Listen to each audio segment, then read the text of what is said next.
Yego ngo jaja yandakaje ngo urabona nkanye ngira mu nyangire giye yumbwiye ngo twanga umuntu giye tamwanga ngiye bura rwose ngira ka mu nyangire ukumva kandi none ni groupe dufite groupe y'abantu bafite ba mu nyangire bajamara ibikoro ni bapa abusira abantu bagereza mu nyangire vuga ngo yumubwiye ngo twanga uyu muntu ahita kwanga akanyanga mu mutaranda kakuru dore iyi mitsatsi rero iri ku gahanga iri gutuma ntakubona neza nyine we uje gukora mba mwana kandi uzapfa ibintu by'ubusa wakomeza inzira wari ntabwo ari we ho mbwiye wakomeza inzira wari ukunyuramo cyangwa ugataha mwese nyine ndagenda nakwishyura ndagenda nakwishyura gagumane ariko bakirese abantu karibu asa ko ufite ibihanga wamabyo se ko niwe n'umusaza yego tugende ndakugeza okay asa kushaka kunura yewe amabyira stand ayo ntwaye ntabwo yazi ndakumurishije ubu ariko uvuye usa n'umuntu uko ugiye kugurisha inka none si nasabye yaragurishije n'ibyo wamabyiwe wowe ntoya kwitwa n'ikibare igende nta cyenda kugeza kirende wabo hano ariko ubu hano ako sikomeze nk'intumbi ya mugina bi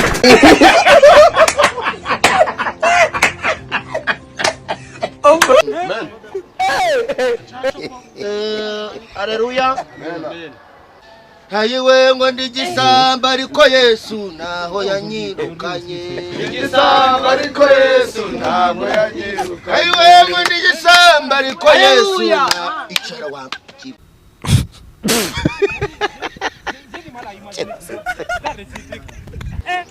ukuje ntabwo byemewe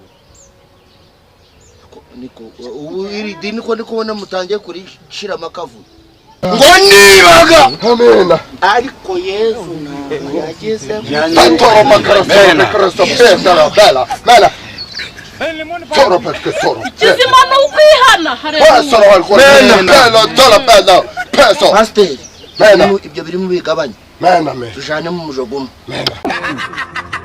ariko ke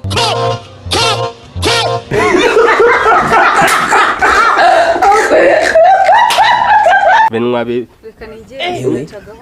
madamu ubo umbara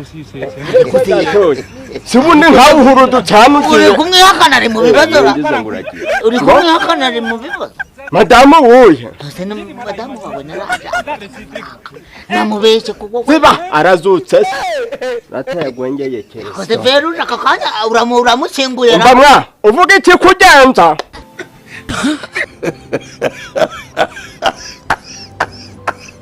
Bibiliya yanjiriye Nata na foto na chabaye ninde ntari wamaresha Bibiliya sha ayimereye he ninde mpaye Bibiliya ninde mpaye Bibiliya na pastor agari ngeyo ndababajije ngo ninde mpaye Bibiliya ninde mpaye Bibiliya ninde mpaye Bibiliya sha ninde mpaye Bibiliya kuba ari huyibagiriwe ninde mpaye Bibiliya uyu mugabo bita ya bisaba n'ibintu byose yanumiye hano ngo mizi ngo biba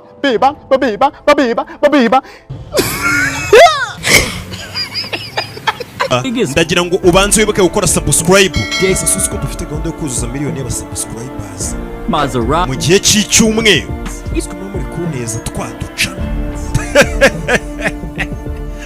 tuwese yeah reka twikomereze gutya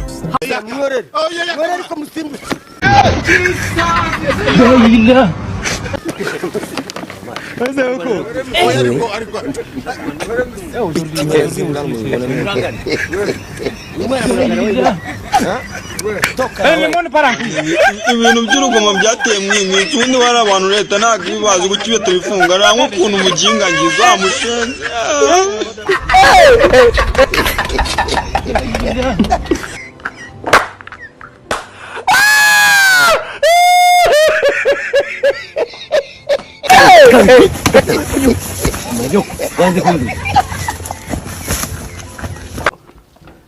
shari kwiyisira tatswe mba ndamacinya ese koko se none si hari akantu ngira mu nzu ndakuvugisha didira banze mvugane na muzehe nawe ndabona mugezeho vugane sibi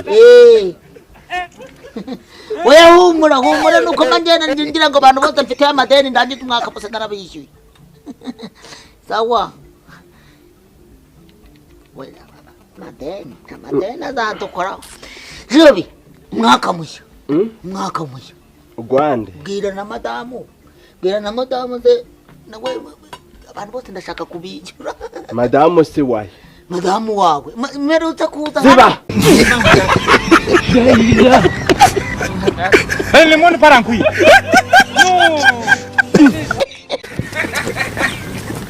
Mai, wewe kujitaba kirano. Yo mbanga na yo wanaona mbanga munene. Mbanga munene na ngai. Mutuna yo. Soki na vite penda. Lobo kana batoko ndokole kana batoko kole wa zumba ya. Ariko unza teri ndashaka. Uzamuhamya byo. Uratinze ufite ibintu mu mubiri byinshi. Umfitiye yarara ryinshi. Yewe uzamuhe yefite umanyako gakorongora urandambi yagushaka uvuga nawe avia kanyoko bomba kurongora wewe utaki ko wajya nini howa umanyoko we karankubise bomba kurongora kumamayo Kanyombo none se umushinyagize urashaka kurongora ko ndi kukubwira neza urashaka kurongora kuki uri kumuforoza kurongora kabuno nuko kuki utarongora Bana yacu turagushimye ko tutarindaye.